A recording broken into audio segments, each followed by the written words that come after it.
Today we have Professor Wang presenting on infrared and terahertz spectroscopy Okay, and ultrafast so pump probe study. Please go ahead. so first I'd like to thank the organizer for giving me this opportunity. So I present the infrared and terahertz spectroscopy and also the ultrafast palm probe study on the trilayer and bilayer the nickelate superconductors. Uh, for a person who knows me, I recently moved from Peking University to the TDD Institute in Shanghai, JiaoTong University. So here is outline. So I should first give a very brief introduction about the material we studied. Then I'll present the optical measurement on the trilayer single crystals, and then goes to the linear and then nonlinear target spectroscopy study on the supernovae bilayer thin films. So the optical measurement, including the infrared, the terahertz and also palm probe measurement were mainly performed by my postdoc, Suxiang Xu, and my colleague Tao Dong, and also my former postdoc, Chun Wu. And we got the samples, the for this no, there's something from this 4-3-10 trilayer single quest from Nanlin Wang's group, and also from the bilayer system from Zoe Chen and the Qikun Xue's group, and also the inflated layer thin film from Danfeng Li. As already talked about yesterday, so the first the report of superconductivity in the nickel-based oxide material that was discovered several years ago by Harold Huang's group in this infinite layer 112 in films. That's at ambient pressure with transient temperature above 10 Kelvin. So several years later, Nanlin Wang's group report this superconductivity in the bilayer systems with transient temperature around 80 Kelvin. But this is realized at a very high pressure. And this is a very important progress. And soon after that, Jun Zhao and his collaborators discovered also the superconductivity in the trilayer materials, also under very high pressure. But basically, for the material at ambient pressure, that's a very clear indication about the density wave for density wave phase transition. And last year, there's two important progress. That is the superconductivity for the trilayer bilayer materials could be realized at ambient pressure in the thin films. The transient temperature can go roughly about 40 Kelvin. So for the optical study, there's maybe the first one that was performed report by Yao Dai in Have Wins group.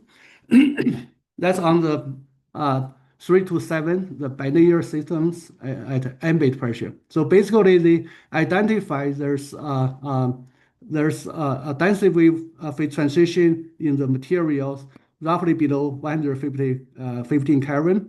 So basically, you can see that if you cool down the temperature from room temperature to 125 Kelvin, the reflectance shows a kind of increase. That's a typical mechanical response.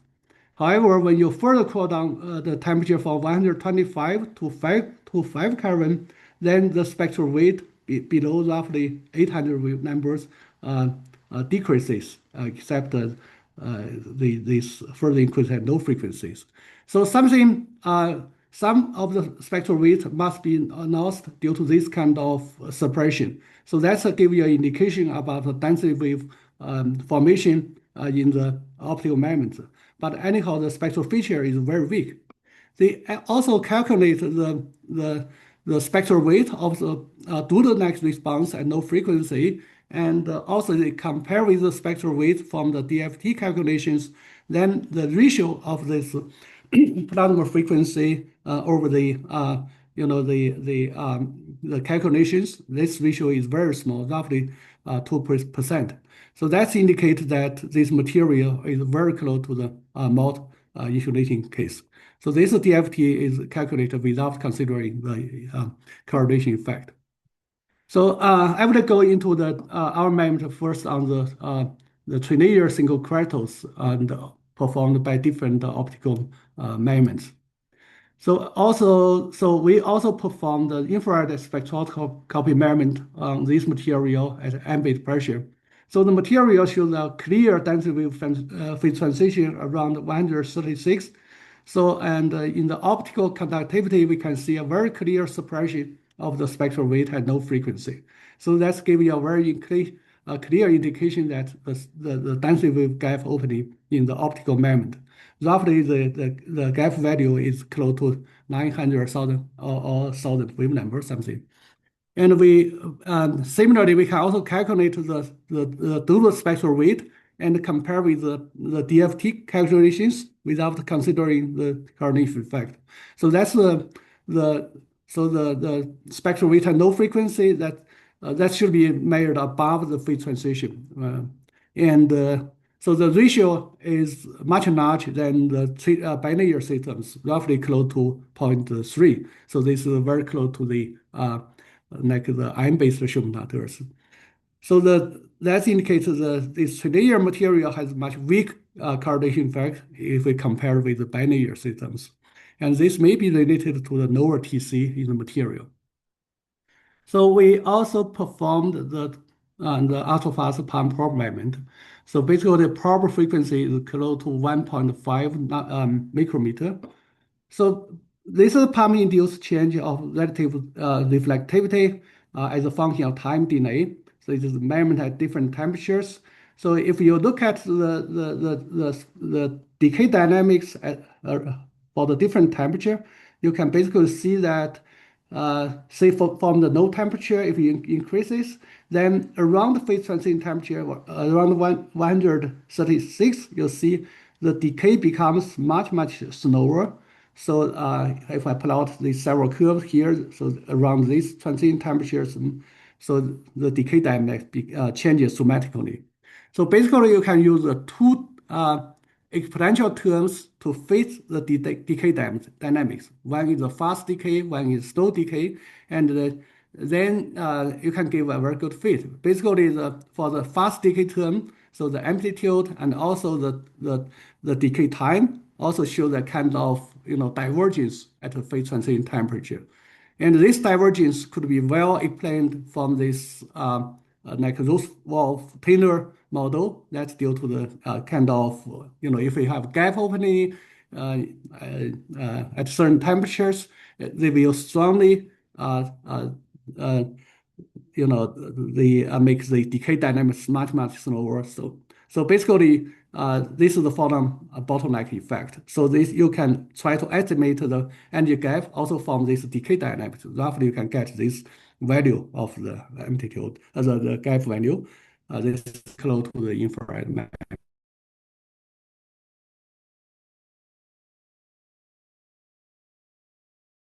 And high pressure. So this is particularly suitable for these materials because the superconductivity is seen only and for the single crystal only and very high pressure.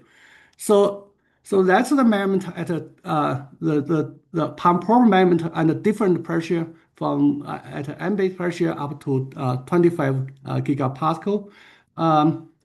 So this is decay time, the color plot for the decay, the relative change of reflectivity as a function of temperature. So basically, this is I just presented at at ambient pressure. So the change of reflectivity, the relative reflectivity after excitation. So this is basically at this transition temperature, there's a kind of divergence as I mentioned. So this is at temperature. If we look at a different pressure, like this is at 4 gigapascal, then basically it's very similar to that one, except the transition temperature becomes a little lower. And also you see there's a slow decay close to the transition temperature. And So basically, we can determine this decay dynamics from different pressures. But if we look at this one around 17.4 gigapascal, then we found that the decay dynamic looks very much different. So if we compare with those cases, then at near phase transition temperature, there's a further rising term, and then followed by a slow decay case. So this is different from that one. If we pump it at similar fluence, so I'll make it clear. So the pumping at the similar fluence at lower temperature and also at high temperature, so the decay case around, particularly at phase transition temperature, is very much different. So this is rather similar to the to other superconducting case. If the pumping fluence is low, then you have a rising process, then followed by the slow one. So in that sense, we think there's a difference in the decay process. This is actually due to the superconducting phase transition that's different from density wave if we pump it at the similar fluence. So basically, we can also try to fit this relative change as a function decay time with different the exponential term, but we have to add a rising term in this case. So and after adding this one, basically the decay dynamics for this 17.4 gigapascal also show that kind of decay kind of divergence roughly at the phase transition, the superconducting phase transition temperatures. And we have put a rising term around here to trying to fit the data. So for the different pressure, you can also get this amplitude change and also decay time change at function temperature. You can fit it. Then you can eventually can get this one. So the energy gap for the at a different pressure, basically it decreases slowly. Then for last three pressure, very high pressure, basically that's a different process. It seems that it's different from that when we attribute it to the superconducting phase transitions. So that's also the phase transition temperature determined by this pump probe moment. So basically, this can be seen from this this abrupt change at these different temperatures from this moment. So we gave this phase diagram eventually. So we also did some similar measurement on the infinite layer thin films, and very similar. We found this very similar decay dynamic, a kind of rising process followed by a slow one. So simply related to explain that this is some similar situation for the if we perform this pump probe measurement for the different materials for superconductivity phase transition. So I make a summary for this part. So basically from the infrared measurement, we identify density wave energy gap around also from the pump probe measurement gap opening. And we see that this trilayer material has a much weak correlation effect than bilayer materials. And also when we increase the pressure, and we found that both density with transition temperature and also these energy gaps are surprised. And eventually there's another decay process coming in, which may be associated with superconductivity. So let me move to this one, to the linear and the nonlinear terahertz spectroscopy study on this bilayer superconducting bilayer thin film at ambient pressure. So I first present this linear terahertz transmission measurement. So the thin films is very thin. It's only roughly 3 unit cells, and the sample was provided by Zoe Chen and Qikun Xue's group. So this is a time domain terahertz spectroscopy measurement. This is electric field as a function of time delay for the time domain measurement. When the terahertz pulse passes through this film plus the substrate. So if you look at the electric field, you can fix at some point, say that at this negative peak positions, you look at its temperature dependence. Basically, we can see that this peak intensity, the absolute value, it decreases when you cool down the temperature, then it shows a kind of increases, a sudden change. And this is the terahertz electric field passing through only the substrate. Then basically you do not see this sudden change.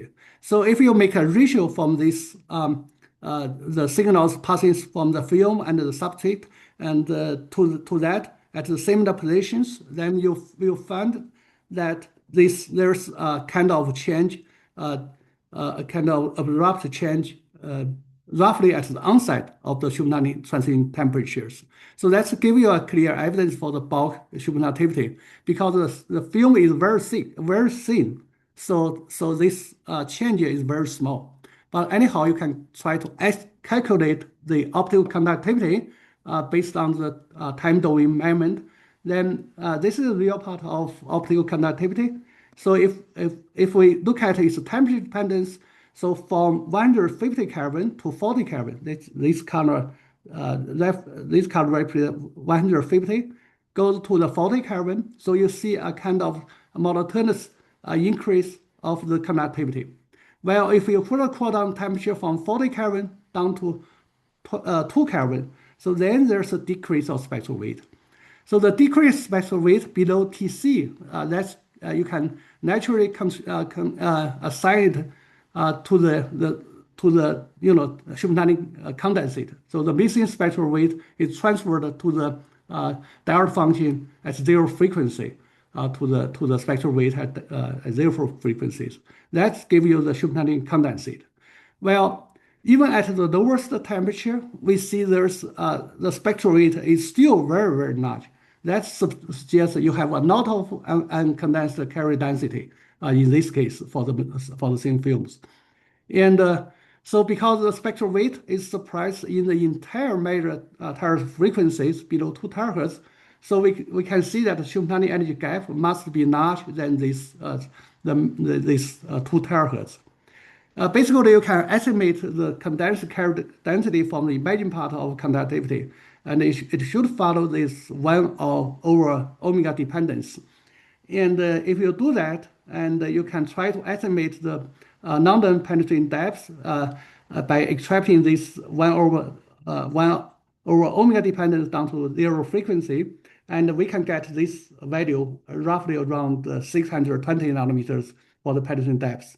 And this value is much, much larger than the value we get from like YBCO or nickelate. So roughly they are close to 200 something, but this is much, much larger. That would suggest that the superconducting carrier density is much, much smaller, roughly 1 order of magnitude smaller than the cuprates or ion-based superconductors. So we also make this kind of plot, like the conductivity at a low below the superconducting transient temperatures with that to the normal state value at 40 Kelvin something. Then we found that basically there's a weak coherent peak near Tc, but this picture is rather weak. But anyhow, it's different. You can think that you have a kind of coherent peak in the real part of conductivity in this kind of plot in the ratio. That if it's a sort of dirty limit, the superconductivity, basically you can get this coherent peak. That's give you the evidence for the S-wave superconductivity. But anyhow, this feature is very weak. And we think that this is due to a lot of uncondensed carrier density which contributed to the conductivity, so making it very, very weak. So in this sense, if it's for the only for a conventional S-wave case, then the disorder or impurity would not influence the superconducting condensate very much because the transient temperature is still 40 Kelvin something. But anyhow, if you have this sign change S-wave case like S plus minus, then the impurity or disorder may look at the case similar in a way similar as the magnetic impurity for S-wave case. So that's something we think that is more favorable to a sign change of S-wave superconductivity, like S plus minus. Let me also present the final part about the nonlinear terahertz spectroscopy on these materials. Basically, this nonlinear terahertz spectroscopy becomes a generic technique to measure the superconducting collective mode, superconducting like collective heat mode. And that's what we know, that basically for superconductivity, it breaks the U1 gauge symmetry. Then the other parameter is not a real number, it's a complex number with the fluctuation of the amplitude and also phase. And because of this, for the charge case, and because of this gauge transformation, this phase mode is actually absorbed into the longitudinal component of electromagnetic field, and its energy is actually pushed up to the very high energy scale, up to the Planck frequency. So the only the collective excitation below the at low energy, that's the collective Higgs mode. So the Higgs mode has a kind of nonlinear coupling to the electromagnetic field. That is this one. So the current response that due to this kind of nonlinear coupling, that would give you a third harmonic. If you drive it in the using intense terahertz pulse, then it will give you a third harmonic generation due to this Higgs mode contribution. So that's the that could actually demonstrate more than 10 years ago by this parallel work by the Shimano's group, and they actually found that for niobium nitride superconductors, there's been with this kind of multi-cycle terahertz pulses driving harmonic generation below superconducting transient temperatures, which actually also shows a kind of random enhancement when the 2 omega approaches 2 delta. That's due to 2 photon, 2 terahertz photon sum frequency excitations. Well, for the cuprates, YBCO, and we also perform this kind of driving measurement. And the different situation that in the normal state, for the slightly undoped cuprates, even in the normal state, you have this nonlinear, the TIG signals. Well, below TC, there's a weak signals like this transient temperature coming from the early time delay in the time domain measurement. That's due to the Higgs mode contribution to the nonlinear, to the TIGG signals. And they show a kind of random enhancement then, because the 2 omega is far away from 2 delta, then the signal tends to disappear. But anyhow, linear, the signals appears in the normal state. And there's another very important feature is that you have these beating signals, and which actually give you the evidence of the coupling of the Higgs mode to some orders, some developed in normal state. This is complicated for the cuprates and unconventional case. Well, looking at the similar measurement on Please the wrap up. Okay, I summarize quickly. So using this 0.5 driving for this nickel-based compound, we can also see there's a signal appearing at an early time delay that's from the superconductivity, and this also shows a kind of weak beating and give you this kind of splitting. And also we see this signal even above TC, roughly corresponding to 100 Kelvin. Anyhow, if you further increase the terahertz pulse, the electric field, then the signal seen to the nonlinear signal seen at higher temperatures. Anyhow, the key features, if we see a kind of signals above TC, which may be related to the Shulo gap, similar to the cuprates. And also we see this signal kind of sharp increase that could be due to the superconducting condensate from the Higgs mode in this case. Also giving you a strong evidence of bulk superconductivity, and also there's a kind of weak coupling feature between the mode in the superconductivity and also the mode in the normal state. So summarize it, and for this bilayer case, we found that there's a weak coherent peak and a strongly reduced fluid density, and there's a lot of impaired spectral weight. So that combine this, we think this could suggest a sign change S-phase case pairing, and also maybe there's a Shulo gap, and I would explain not possible due to time limitation. And all these there's no random features, and they all related to the disorder and some inhomogeneity in the material. Thank you for your attention. Thank you for the nice talk. Any questions from the audience? You can just unmute and ask. If not, I can start with one question. Yeah. Professor Wang, based on your relatively long penetration depth, sh Yes. is it possible the scenario is that for the thin films, you have a superconducting gap that's similar size to the compressed bulk, sort of consistent with your last part. The gap is onset around 90 Kelvin, but the 40 Kelvin TC you measure in the transport is because of the coherence temperature. If I roughly calculate based on 600 nanometers and the thickness of your thin films, I think the coherence temperature is on par around 40 Kelvin. Um, so you mean based on the penetration depth or? Yeah, so if you extract the phase stiffness in terms of Yes. energy scales, Or seems how that to would do that? be I do not. Penetrating depth is only give you the condensed carrier density. It's not directly related to the gap amplitude, right? it's more you can make some estimates about the superfluid stiffness based on the Yes. penetration depth. So Yeah. there's Steve Kovelson's work on this, and then he had a Mhm. paper arguing that for the cuprates, the phase stiffness is one of the limiting factors for TCE, where he Mhm. made the comparison between the stiffness energy scale versus the transport temperature, transition temperature. Seems here the stiffness temperature scale is also pretty low. Yeah, but I don't think that could be.